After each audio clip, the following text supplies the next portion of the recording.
Bonjour à tous, cette vidéo est la première d'une série de 4 vidéos sur l'intéressement des salariés, notamment à travers les BSPCE. Aujourd'hui, on va expliquer les mécanismes des BSPCE. Vous voyez cette vidéo comme une grande introduction aux BSPCE. On creusera de façon un peu plus approfondie par la suite. Dans les vidéos suivantes, on va te donner les éléments qui vont te permettre de mettre en place une stratégie d'intéressement de tes salariés, quels sont les usages avec les exemples concrets, et on verra comment tu peux te servir de ces mécanismes pour fidéliser tes employés sur le long terme, notamment en créant une culture d'entreprise. Pour cette série de vidéos, on s'est associé à des experts de l'intéressement, Caption, qui vont intervenir dans les vidéos suivantes. Donc Caption va te proposer une solution pour que tes salariés puissent vendre leurs actions à n'importe quel moment de la vie de la boîte et donc t'ouvre plein de possibilités. C'est un sujet un peu complexe, mais pas tant que ça, donc pas de panique, on va tout expliquer.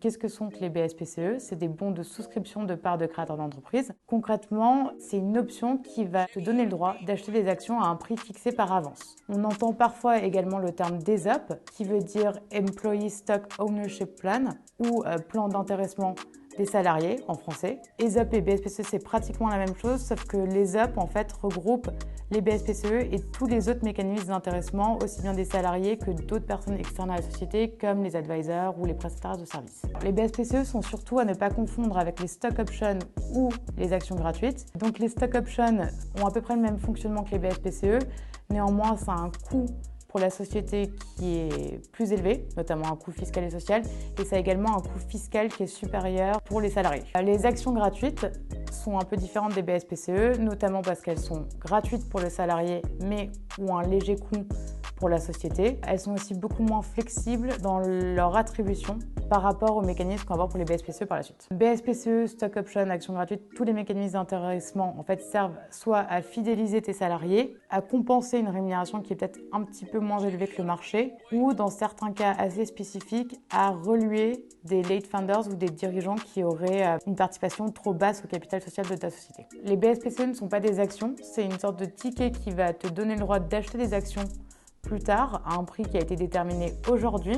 Quand tu transformes tes BSPCE en actions, on va dire que tu exerces tes BSPCE et donc que tu souscris une action. Les BSPCE peuvent être exerçables soit immédiatement ou dans le futur, avec ou sans condition et dans tous les cas en contrepartie du paiement du prix de souscription. Un des intérêts des BSPCE, c'est que concrètement, tant que la personne n'a pas exercé ses BSPCE et donc n'a pas souscrit les actions, elle n'est pas associée de la société. À ce titre, tu n'es pas obligé de les convier à tout ce qui est réunion des associés ou des actionnaires et tu n'es pas obligé de les consulter sur la vie de la société. Dans tous les cas, tu as le droit d'exercer tes BSPCE, mais c'est pas une obligation. Donc par exemple, si dans 2 ans, 3 ans, tu n'as pas envie d'exercer tes BSPCE et de devenir associé de la société, tu n'es pas du tout obligé de le faire. Les BSPCE ne sont disponibles que pour les dirigeants et les salariés et quelques exceptions, donc ça exclut tout ce qui est prestataire externe à la société.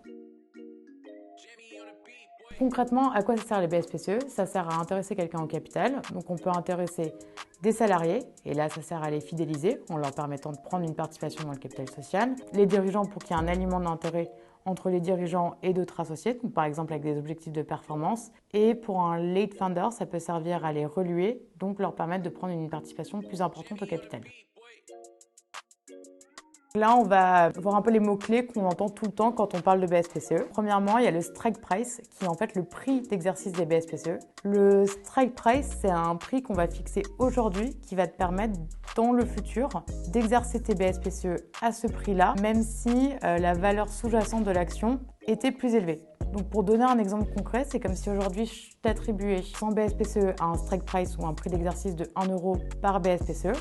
Donc ça veut dire que tu as 100 BSPCE qui te donnent droit à 100 actions au prix d'1 euro, donc un total de 100 euros. Si dans 5 ans, tu exerces tes 100 BSPCE, que la valeur de l'action est finalement de 100 euros, tu vas payer 100 euros tes 100 actions, alors même que vu la valeur de l'action, tu aurais dû payer 10 000 euros tes 100 actions. Ensuite, on va parler du vesting. Donc le vesting, concrètement, c'est ce qui va te permettre d'exercer ou non tes BSPCE. Donc il y a 3 sortes de vesting différents, soit sans vesting. Donc on considère qu'à partir du moment où tu as attribué les BSPCE, tu peux les exercer. Soit on met en place un vesting temporel.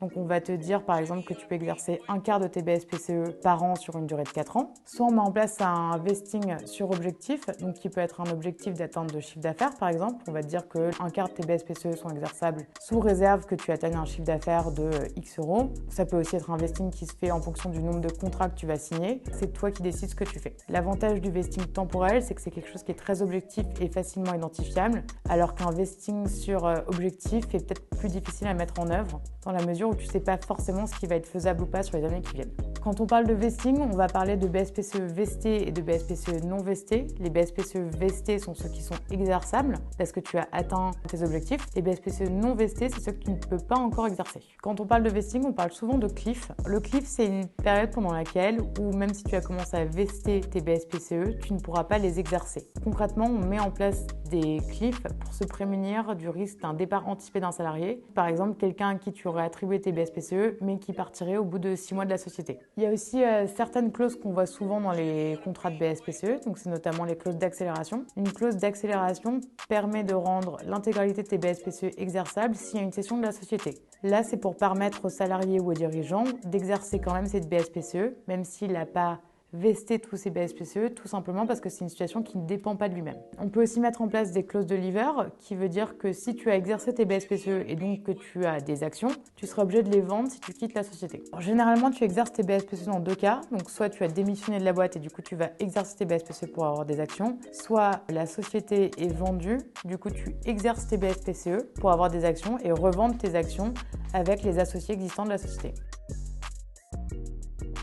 Les BSPCE sont très utilisés parce que c'est très avantageux fiscalement pour le salarié. C'est encore plus avantageux si tu es resté dans la société depuis plus de 3 ans. L'assiette d'imposition, ça va être la plus-value. Donc la plus-value, c'est la différence entre le prix de souscription de l'action et le prix de revente. Donc si par exemple ton prix d'exercice des BSPCE était fixé à 1 euro, c'est le prix de souscription de ton action, et le prix de revente de tes actions c'était de 100 euros, tu vas payer tes impôts sur ces 99 euros, qui constituent la différence entre les deux. L'avantage aussi, c'est qu'en cas de revente des actions sur l'exercice des BSPCE, ça n'a aucune incidence sur la société et surtout pas de coût pour la société. Pour la mise en place de tes BSPCE, tu vas d'abord devoir demander l'autorisation préalable de ton board de mettre en place un plan de BSPCE. Ensuite, on va passer devant les associés, donc soit sous forme d'assemblée générale, soit sous forme de décision unanime. C'est eux qui vont autoriser la mise en place de la délégation pour les BSPCE, qui va autoriser le président, lui, à attribuer les BSPCE au fur et à mesure. Au moment de l'attribution par le président des BSPCE, on va aussi mettre en place des contrats d'émission qui vont définir toutes les modalités des BSPCE. Et ça va être signé par chaque salarié avec la société. Pour récapituler un peu tout ce qu'on a dit, les BSPCE sont des tickets qui te permettent d'acheter des actions à un prix préalablement défini. Quand tu atteins certaines conditions, donc vesting, performance, tout ce dont on a parlé tout à l'heure, tu débloques la possibilité d'acheter des actions. Tu pourras toujours revendre ces actions sous certaines conditions si tu le souhaites. Ça, c'est dans les grandes lignes. Tout l'intérêt des BSPCE, c'est de mettre en place une stratégie d'intéressement qui va être juste et attractive et te permettre d'attirer de nouveaux talents dans ta société. Et dans la prochaine vidéo, je vais t'expliquer comment mettre en place des BSPCE, quels outils utiliser, comment certaines startups les ont mis en place. Abonne-toi à la chaîne et on se retrouve dans la prochaine vidéo.